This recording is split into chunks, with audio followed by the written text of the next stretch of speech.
ನಮಸ್ಕಾರ ಸ್ನೇಹಿತರೆ, ಮಳೆಯ ಋತು ಬಂತಂದರೆ ನಮ್ಮ ನೆನಪಿಗೆ ಬರೋ ಸಿಹಿ ಹುಳಿ ರುಚಿಯ ಹಣ್ಣುಗಳಲ್ಲಿ ಮೊದಲ ಸ್ಥಾನ ಪಡೆಯುವುದು ನೇರಳೆ ಹಣ್ಣು. ಕಪ್ಪು ನೇರಳೆ ಬಣ್ಣದಿಂದ ಕಂಗೊಳಿಸುವ ಈ ಚಿಕ್ಕ ಹಣ್ಣು ರುಚಿಯಲ್ಲಿ ಮಾತ್ರವಲ್ಲ, ಆರೋಗ್ಯದ ದೃಷ್ಟಿಯಿಂದಲೂ ಒಂದು ಅಮೂಲ್ಯ ಕೊಡುಗೆ. ಇಂದು ಈ ನೇರಳೆ ಹಣ್ಣಿನ ವಿಶೇಷತೆಗಳು ಮತ್ತು ಆರೋಗ್ಯಕರ ಲಾಭಗಳ ಬಗ್ಗೆ ತಿಳಿದುಕೊಳ್ಳೋಣ ಬನ್ನಿ. ನೇರಳೆ ಹಣ್ಣಿನಲ್ಲಿ ವಿಟಮಿನ್ ಸಿ, ವಿಟಮಿನ್ ಎ, ಕಬ್ಬಿಣ, ಪೊಟ್ಯಾಷಿಯಂ ಮತ್ತು ಶಕ್ತಿಶಾಲಿ ಆಂಟಿ ಆಕ್ಸಿಡೆಂಟ್ಗಳು ಹೇರಳವಾಗಿವೆ. ಈ ಹಣ್ಣು ರೋಗ ನಿರೋಧಕ ಶಕ್ತಿಯನ್ನು ಹೆಚ್ಚಿಸಲು ಸಹಕಾರಿಯಾಗಿದೆ. ಜೀರ್ಣಕ್ರಿಯೆಯನ್ನು ಸುಧಾರಿಸಿ ಹೊಟ್ಟೆಯ ಆರೋಗ್ಯವನ್ನು ಕಾಪಾಡಲು ಸಹಾಯ ಮಾಡುತ್ತದೆ. ವಿಶೇಷವಾಗಿ ಮಧುಮೇಹ ಇರುವವರಲ್ಲಿ ರಕ್ತದಲ್ಲಿನ ಸಕ್ಕರೆ ಪ್ರಮಾಣವನ್ನು ನಿಯಂತ್ರಿಸಲು ಸಹಾಯಕವಾಗಬಹುದು ಎಂದು ಕೆಲವು ಅಧ್ಯಯನಗಳು ಸೂಚಿಸುತ್ತವೆ. ಆದರೆ ಇದು ಔಷಧಿಗೆ ಬದಲಿಯಾಗುವುದಿಲ್ಲ. ವೈದ್ಯರ ಸಲಹೆಯಂತೆ ಮಾತ್ರ ಆಹಾರದಲ್ಲಿ ಸೇರಿಸಬೇಕು.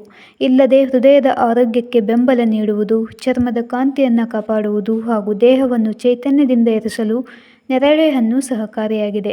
ಇದರ ವಿಶಿಷ್ಟ ಸಿಹಿ ಹುಳಿ ರುಚಿ ಬಾಲ್ಯದ ನೆನಪುಗಳನ್ನು ಮತ್ತೆ ಜೀವಂತಗೊಳಿಸುತ್ತದೆ. ಹಳ್ಳಿಯ ದಾರಿಯಲ್ಲಿ ಸ್ನೇಹಿತರ ಜೊತೆ ನೇರಳೆ ಮತ್ತು ಕಿತ್ತು ತಿಂದ ಹಣ್ಣುಗಳು ಇಂದಿಗೂ ಅನೇಕರ ಮನಸ್ಸಿನಲ್ಲಿ ಅಚ್ಚಳಿಯದೆ ಉಳಿದಿವೆ. ಆದ್ದರಿಂದ ನೇರಳೆ ಹಣ್ಣು ಸಿಕ್ಕಾಗ ಮಿತವಾಗಿ ಸವಿಯಿರಿ ಮತ್ತು ಅದರ ಆರೋಗ್ಯಕರ ಪ್ರಯೋಜನಗಳನ್ನು ಪಡೆಯಿರಿ. ಇನ್ನೊಂದು ಕುತೂಹಲಕಾರಿ ಸಂಗತಿ ಏನೆಂದರೆ, ಕರ್ನಾಟಕದ ಕೆಲವು ಗ್ರಾಮೀಣ ಪ್ರದೇಶಗಳಲ್ಲಿ ಒಂದು ವರ್ಷ ನೇರಳೆ ಹಣ್ಣು ಅತಿಯಾಗಿ ಬಂದರೆ ಮುಂದಿನ ದಿನಗಳಲ್ಲಿ ಬರಗಾಲ ಉಂಟಾಗಬಹುದು ಅನ್ನೋ ಜನಪದ ನಂಬಿಕೆ ಇದೆ. ಆದರೆ ಈ ನಂಬಿಕೆಯನ್ನು ದೃಢೀಕರಿಸುವ ವೈಜ್ಞಾನಿಕ ಪುರಾವೆಗಳು ಇಲ್ಲ.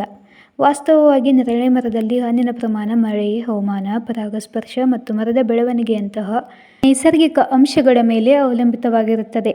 ಆದ್ದರಿಂದ ಇದನ್ನು ಜನಪದ ನಂಬಿಕೆಯಾಗಿ ನೋಡಬೇಕೇ ಹೊರತು ವೈಜ್ಞಾನಿಕ ಸತ್ಯವೆಂದು ಪರಿಗಣಿಸಬಾರದು.